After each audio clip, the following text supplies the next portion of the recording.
માનવ સેવાથી રાષ્ટ્રોત્થાનના નાયક શ્રી બ્રજરાલ ભટ્ટ, પદ્મશ્રી 2026।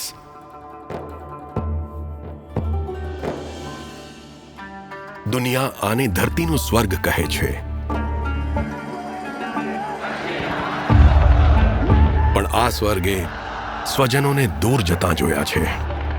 વર્ષ 1990 એક અનિશ્ચિતતાનો સમય હતો, જ્યારે આપણા જ ઘર છૂટી રહ્યા હતા। ત્યારે બ્રજરાલ ભટ્ટે એનાથી વિરુદ્ધ જવાનું સાહસ બતાવ્યું। મારા મનમાં એક જ વાત આવી કે મારે કાશ્મીર નથી છોડવું। અમારું ધ્યેય એક જ છે, માનવ સેવાથી રાષ્ટ્ર ઉત્થાન, મેન મેકિંગ, નેશન બિલ્ડિંગ। આનો પાયો એમના બાળપણમાં જ નખાઈ ગયો હતો। અનંતનાગના એક મોટા સંયુક્ત પરિવારમાં ઉછરેલા ભટ્ટ સાહેબની સવાર ઇન્દ્રનાગ ચશ્મા, ગુરુદ્વારા દેવી બલ મંદિર અને ઋષિ સાહેબના દર્શનથી પડતી હતી। આ જ ગંગા જમુની સભ્યતા આગળ જઈને એમના જીવનનું સૌથી મોટું મિશન બની ગયું।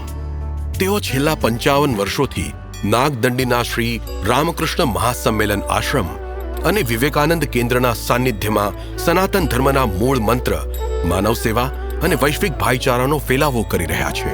1996-97ના કઠિન સમયમાં ભટ્ટ સાહેબની આગેવાનીમાં નાગદંડી આશ્રમે માતા ખીર ભવાનીમાં ભંડારો શરૂ કરવાનો નિશ્ચય કર્યો। માતા ખીર ભવાની મંદિરના ભંડારામાં શરૂઆતમાં 400-500 ભક્તો જ આવતા, પણ અમારી હિંમત જરા પણ ન તૂટી। નાગદંડી આશ્રમમાં જે પણ ગતિવિધિઓમાં અમે કાર્યરત રહ્યા હતા, એ દરેક કાર્યમાં મારી પત્નીએ મારી શક્તિ બની ડગલે ને પગલે મને સાથ આપ્યો। એમની આ નીડર પહેલનો રંગ આજે સાફ દેખાય છે। 2024-25માં એ જ ભંડારાની પંગતમાં 35,000થી વધારે લોકોએ ભોજન કર્યું। સમાજને જોડવાની સાથે અમેરિકાથી હોર્ટિકલ્ચરનું ઉચ્ચ શિક્ષણ પ્રાપ્ત કરી ભટ્ટ સાહેબે કાશ્મીરની ઉજ્જડ અને વિરાન જમીનને ફળદ્રુપ બનાવી। વૈજ્ઞાનિક વિચારધારાથી સફરજન અને અખરોટના હર્યાભર્યા બાગ ઊભા કર્યા। નવા પેકેજિંગ અને કોલ્ડ ચેન વિશે ખેડૂતોને જાણકારી આપી। આજે તેઓ યોગ શિક્ષા શિબિર, સંસ્કાર વર્ગ અને યુવા સંમેલનો વડે યુવાનોને દિશા બતાવી રહ્યા છે, જેથી તેમના હાથમાં કલમ હોય।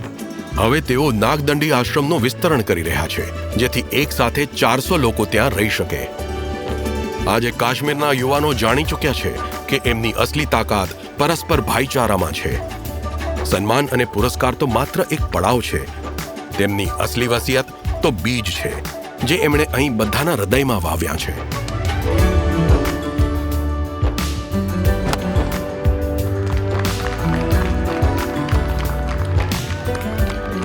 જ્યારે આપણા યુવાનોમાં જોશ અને માતા પિતામાં હોશ એક સાથે આવશે, ત્યારે જ આપણું કાશ્મીર ફરીથી એક સુંદર પુષ્પગુચ્છ બનીને મહેકશે। એમની આ યાત્રા હવે એક મહાયાત્રા બની ચૂકી છે, જે હંમેશા ચાલતી રહેશે।